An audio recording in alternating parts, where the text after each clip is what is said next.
Coming up next on The Voice of Alabama Politics, Bentley's Vegas vacation. Also, the V-Team takes a look at Republican leadership. And Ethics Director Tom Albritton gets tough on crime. Yes, boys, take a good look. This is the last stop on the road of crime. A man confined to prison is a man who has given up his liberty. No more carefree hours. No more doing whatever you want, whenever you want. No more peanut butter and jelly sandwiches. Oh, Barney Albritton. My kind of lawman. All this and much, much more coming up next on The V.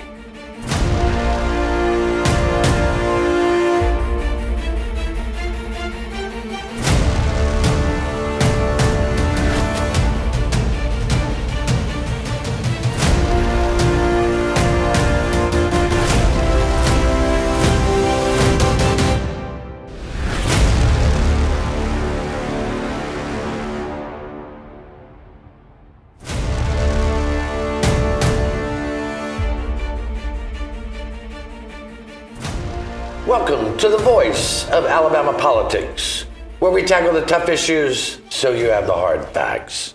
I'm your host, Bill Britt, and as always, I'm joined by the V-Team. Welcome all. Hello. Hey, glad to see y'all.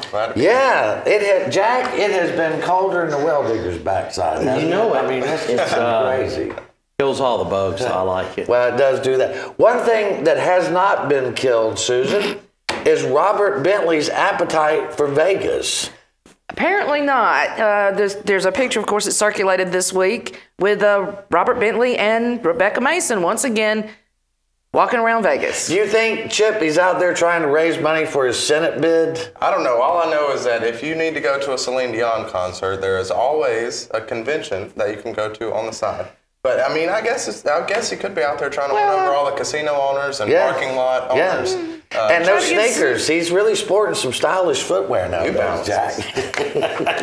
Well, we wish Governor Bentley everything he deserves. Yeah, well, when you roll the dice, when you roll the dice, you don't know what's going to happen. Everybody should be able to enjoy a Celine Dion concert. Well, they should. They should.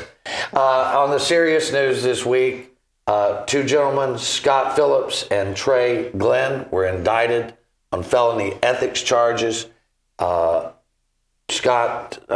Trey Glenn is Donald Trump's EPA person, the regional person for the area. Excuse me, Scott Phillips is a former ADEM official.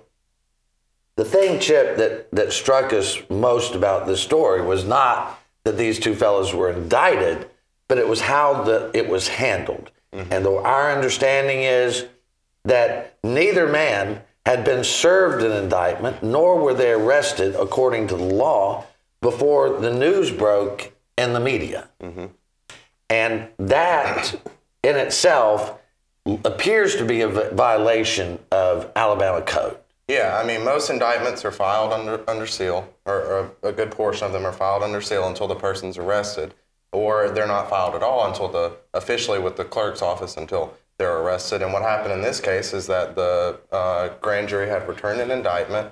The Ethics Commission knew about it, and they gave it to the media on Tuesday when the indictments were not going to be formally filed and filed away officially until Friday.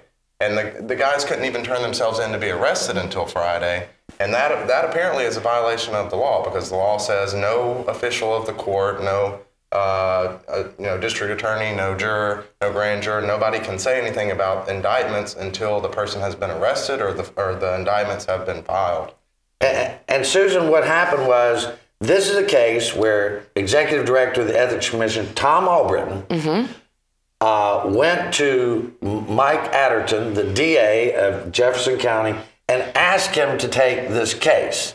Now, Tom says otherwise, but people that know what really went on say that he went there. And the formal way it's supposed to happen is a DA sees a case that they can't handle, so they asked the Ethics Commission. From what we understand, the Ethics Commission asked Anderton to ask them to help. Yeah. Now, one other thing we need to point out here, not only did Tom Albritton in his statement reveal the indictments on Tuesday, He also failed to caveat that an indictment, and this is a legal step that has to be taken, an indictment does not mean a person is guilty. And that has to be in any caveat, any statement that has to do with indictments. Well, two things we know is one, they did not handle it properly. They leaked grand jury information to the media. Tom Albritton and his team gave that to the media over the weekend, last weekend, and that they did not do this disclaimer. The other thing that's very interesting to me, Jack, is you've got Matt Hart's group has a grand jury impaneled in Jefferson County, and Tom Albritton took this case and took it to the DA up there instead of giving it to Matt Hart, who we understand is already looking at all this stuff to do with EPA. So this was all done within the state court system. Yes. Nothing to do with the feds. No. So this is going to give the lawyers for the defendants, assuming they do become indicted, it's going to give the lawyers a chance to file a motion for prosecutorial misconduct. That's what I would say, right? Times two. We've been through that before, and that they didn't find grounds for that. But this, leaking information prior to someone's indictment being filed in a court, it seems a little over the top. Yeah.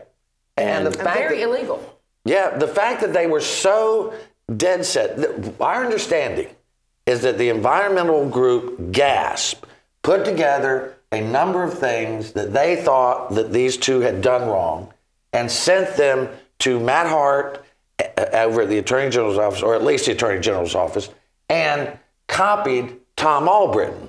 Now, if that's the case, Jack, Tom Albritton shouldn't be out there prosecuting crime. Have y'all contacted him? Yes, we talked to him. And what does he say about it? Well, Why did he do it? One of the things he said that because of this letter and the statute of limitations was going to run out, so they had to literally, his words, drop everything that they were doing for 2 weeks. Now, we understand this actually was just 3 days. For 2 weeks to get this through the process quickly. The statute of limitations runs out on December 21st. Well, doesn't the Ethics Commission just look at the facts and determine whether or not to turn it over to the Attorney General, and it's out of their hands after that? But they didn't even go through the formal process. And Right. The Ethics Commission didn't meet and hold a hearing and vote on whether or not to forward charges to a DA or to the Attorney General's office. There's no public hearing over this. Yeah, they just handed it to a DA and said, hey, look at this. Yeah. Hey, look at this. Send us a letter to ask us to get involved. You know, and they grandstand in there, and that's what one person told me. The reason you don't go to the Attorney General, there's, excuse me, 2 reasons. One is you want to handpick who you want to handle it.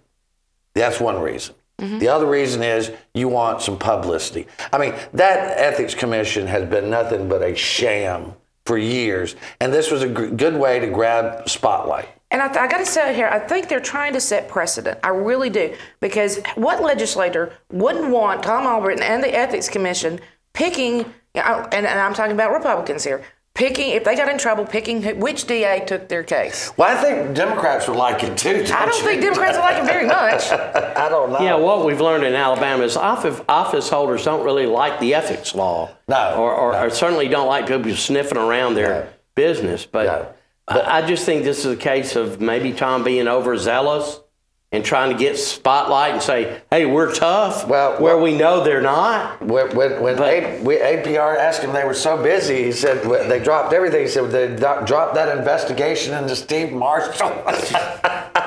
But we're going to have to leave it right there. You're watching The V, the voice of Alabama politics. We'll be right back with more news and opinion.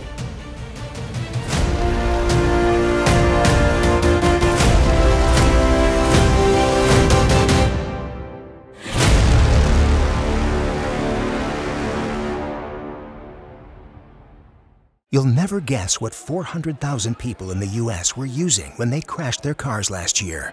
No, not this. This. Distracted driving will kill you. Drive safe, Alabama. A message from your Alabama Department of Transportation.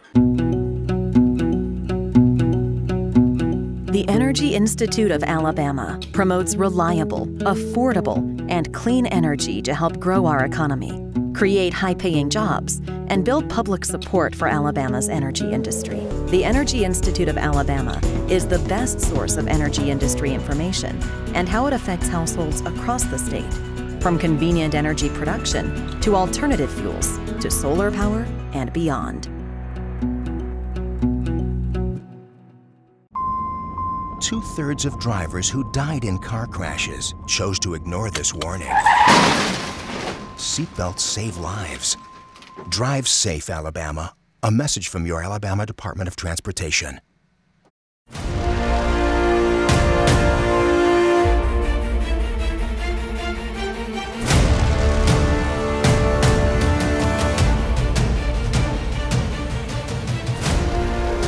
Welcome back to The V, the voice of Alabama politics. I wanted to get back on this subject just a little bit more, Chip. One of the things that's very important is that there have been indictments, and these are people that are responsible to caretake the institutions that watch over our environment, make sure the pollution is taken care of, make sure that people are doing the right thing toward the environment. But time and again, we see all these environmental problems, and the hens are being watched by the foxes. I mean, that's my concern. I mean, this whole situation, the way the Ethics Commission's handled it has not been well, but this is another example of the Ethics Commission doing questionable things and bringing into doubt the whole, responsibility of holding people accountable to the ethics laws. Right. I mean, that's just another example of this. And these people, Scott Phillips and Trey Glenn, were over the Alabama Department of Environmental Management, and they were over the Alabama Environmental Management Commission, or were members of it. And this has happened all the time. We've seen it in Birmingham with the Superfund site. We've seen it in Decatur with the water. We've seen it in Montgomery with the issues here.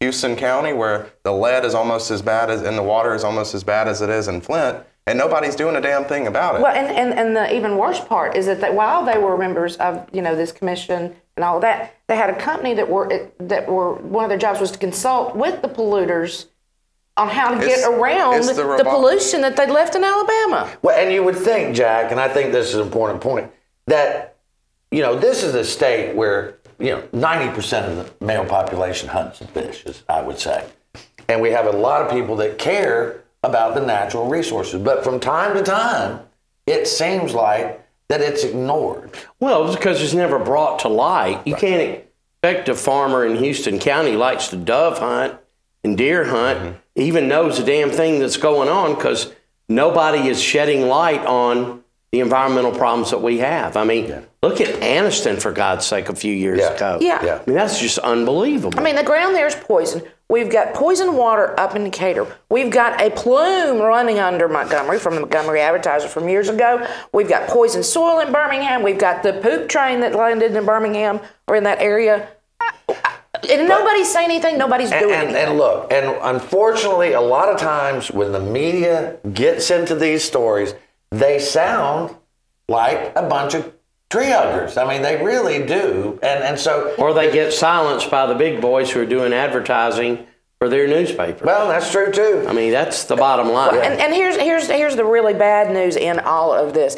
If these guys did indeed do these things that they're accused of in the indictments, because of the way the Ethics Commission handled this, they may very well walk completely free of this. Yes, that's true. Well, there's nothing like trying to grandstand and keep the bone for yourself. There's one problem with trying to take away Matt Hart's bone, Jack. Yeah, I wouldn't do that. Probably a really bad idea. I don't think a hungry Matt Hart does too well. I've seen that man in a courtroom. I don't want to be on that witness stand or anywhere near it. Do not take a big dog's bone. That's for sure. Well, Jack, we got 77 members of the House Republican Caucus met this past week and either have elected their slate of candidates to run the Republican caucus, and they recommended Speaker Mac McCutcheon continue as Speaker, and I guess with 77 of them, that's the supermajority. So now, is Victor Gaston going to be the... Yet again, yes. What do they call him? President, Speaker Pro Tem, yeah. And Connie Rowe has a leadership position. Vice Nathaniel Ledbetter, and then this new fellow, I don't know him. Pettis, yeah, Randall. but, same people.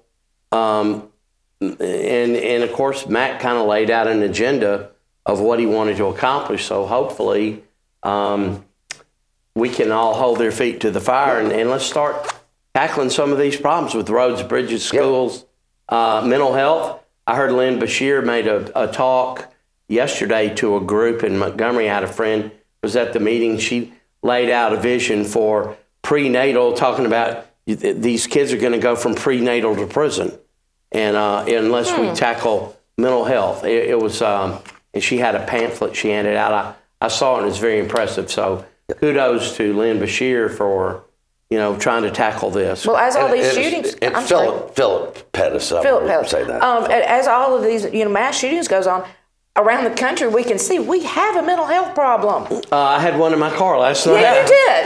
You did. And I'm not going to tell the story, but it was very interesting. Someone showed up in my car at night. I went out and opened my truck, and there's a lady sitting in my car. And it was a rainy night. Yeah. I want to move on to this. Will Ainsworth, Lieutenant Governor-elect Will Ainsworth, has chosen Judy Miller as his chief of staff. We believe, and Archives tends to believe this too, that she is the first female chief of staff to any lieutenant governor in the history. She has a long legislative background. We've got about 2 minutes left. I want to talk about Brewbaker's rules. Dick Brewbaker, former representative, former Congress, state congressman, state senator, retired, but he has some rules for incoming lawmakers, Susan. It's some pretty good advice. He's got some really good advice here. One is that if you've been in Montgomery for a while, you always know on the other side of the issue, when you have new friends, you better watch those new friends real carefully. So when these new legislators come down here, he said, beware, you're going to have a lot of new friends in legislators or in lobbyists because they want something from you. He says, buck your own leadership once a year. He said, if you're voting 100% with your leadership, you're not paying attention anymore. You're just going along. Another one I like is beware of the coming consultants. They're coming to talk to you. And he says, you aren't any smarter now than you were when you got elected. So don't get the big head and don't let them come in your office and say, well, you're the only one that can do this, because they're slicking you, boys. Yeah, well, Chip, isn't that kind of the way it is? That's the way it is. There's a whole new tribe of folks, and that means a whole new tribe of people that lobbyists can just walk in and try to... Yeah. I like charming, that jacket. charming. That looks so handsome on you. Jack, you never get smarter and more handsome than when you show up as an elected official, right? Or actually, when you retire as one, you're very smart. But people who followed Dick Brewbaker's advice would be doing well. He's one of the honest guys. Yeah. And I think what he was saying is it boils down to take your job seriously, but don't take yourself too seriously. That's right. And don't take their money. It's illegal. Right. And don't use your office to make money. Yeah. If you follow that, you're cool. I wish we had more Dick Brewbakers, and I hate that he's gone, because he was one of the few people who would work with Democrats and would talk to people and respect people, and that was one of his rules, is listen to the other side. Sometimes they're right. Well, and he was one of the few who did that. We will certainly miss him. If he were on the Ethics Commission or running the Ethics Commission, I think it would be a new day. But we're going to have to leave it right there for now. We'll be right back. You're watching the voice of Alabama politics. More news and opinion coming your way.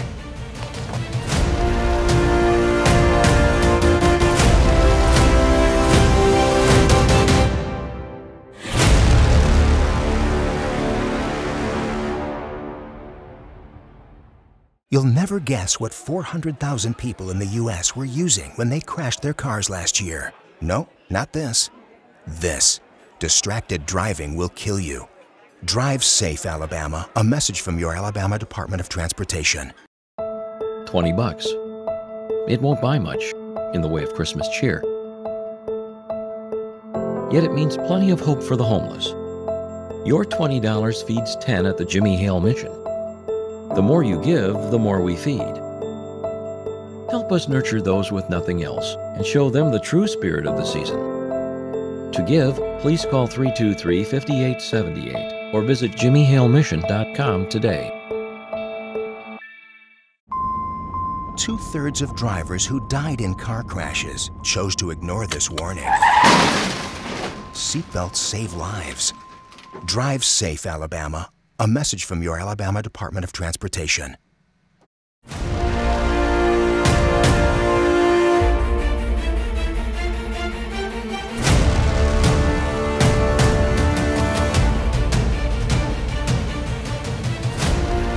welcome back to The V, the voice of Alabama politics. We've been tracking some of the leadership, committee chairs, and of course, Speaker McCutcheon came out and said some of his priorities, infrastructure, education, some of these things. Randall Shedd, a Republican representative in the House, the day after, I think it was, the Republicans took supermajority, he came out and said, a winning coach tell you can only celebrate for 24 hours, get back to work. And Susan, he's the chair of the House Committee on Urban and Rural Development. And he has some very interesting ideas that he wants to accomplish as the chair. Yes, he does. He says that, urban and rural development is something we really need to focus on, the strategies of how we're dealing with that, and small towns coming up with Alabama not being pushed down anymore. He also wants to address poverty, which is an interesting, that I haven't heard anybody actually talk about our poverty here. And how do we address people that don't have the means to be able to live not well, but have a standard of living. The most interesting thing, though, he wants to protect the retirement systems of Alabama. I believe it's the first Republican I've ever heard say that. Well, generally they just want to take the money from the retirement systems of Alabama. But Jack, he says that he doesn't want to give handouts. He just wants to attack the root cause of poverty. Well, handouts are sometimes just like Band-Aids. Yeah. You put a temporary fix, but you don't ever get to the real root of the problem. It's kind of like taking antibiotics for something a lot worse than that. For a virus. Right. So, and I worked with a candidate once, in fact, a guy that ran as a Republican against Elaine Beach down in Southwest Alabama. I spent a lot of time in Washington and Wilcox, and it's rough down there. Yeah. It's really rough. And, it's just a cycle. So I'm happy he's making this a big priority. Yeah, I think so too. I want to know what you're going to do to help rural counties, because a lot of these things are so systemic and systematic that it's going to take a lot of investment to really help. It is. And even if it's not a handout, a lot of Republicans will say it's a handout. We need to raise money to repair infrastructure. There are places that have water systems that are decades old, century old. There's a lot of things that need to be done. And I apologize, I've got a cough this week. I had bronchitis, or some kind of chitis, they said. I don't know, some kind of chitis. Yeah. Bronchitis, laryngitis. And that's the thing. Listen, we've got to address these things instead of ignoring them. We continue to ignore the problems. RSA has been doing great these last few years. I think as long as David Bronner is well and running the show, I think things are fine over there. I don't trust the legislature to do anything that might be helpful. They need to keep their mitts off of it. Their greasy mitts off of it. We were talking after the election. We dealt with a lot of young progressives that worked very hard for the Democratic team. And Chip, frankly, a lot of them are saying, why bother even living in Alabama anymore? Yeah, there's no representation for progressives in Alabama. The Republicans expanded their supermajority. Things are so gerrymandered that the entrenched Democrats are going to stay there, and the entrenched Republicans are going to stay there. And young people are wondering, well, why the hell should I go vote if nothing's going to change? There's not enough of us to make a difference, and nobody else seems to care what we think. I don't know. But Susan, some of this, and it probably is going to be a generation before anything changes. But if everybody leaves the state, which has been one of our problems all along, is that the best and the brightest, sometimes, not all of them, but they leave because there's little opportunity to do great things. What's that? The brain drain. Yeah, right, exactly. And it's been going on for years. Even I left, you and I left for a period of time because there were no opportunities here at all. And when we came back, we had to make our own job. Yeah. So may I take issue with y'all on something? Sure. Not every progressive is a liberal. There are plenty of progressive Republicans. In fact, when you grow the economy and you create jobs, to me, that's making progress. Sure, and that's true. Lifting the tide for all. The rising tide lifts all boats. So I kind of resent the progressive label only being attributed to liberals. Well, you don't hear progressive addressed to Republicans that often, but I do agree with you. Yeah, especially when they're in control, you don't. But anyway, and as far as gerrymandering is concerned, people say, well, they gerrymander these districts and make them all white and all black. Well, you got to remember the black folks weighed in on it too, because they don't want their districts diluted, and neither do the white guys. So gerrymandering is one of the most self-protecting systems in the world. Yeah, and it protected the Democrats for years. Yeah. I do know that Joe Reed or Dr. I think it was Joe Reed said those guys. He said, I did the redistricting thing that got you elected. Yeah. I'm like, great, well, thank you. and too, that gerrymandering ended up with Jefferson County being a blue dot in the big middle of a great big red sea too. And I think somehow their state legislative delegation is still Republican. Yeah, it is because it's gerrymandering. But Birmingham is the largest population center in the state, Susan, and it is decidedly Democratic. Mm-hmm. And I've heard from some lawmakers that they said, well, we're just not going to work with them anymore. They want to be all libs and they want to be all Democrats.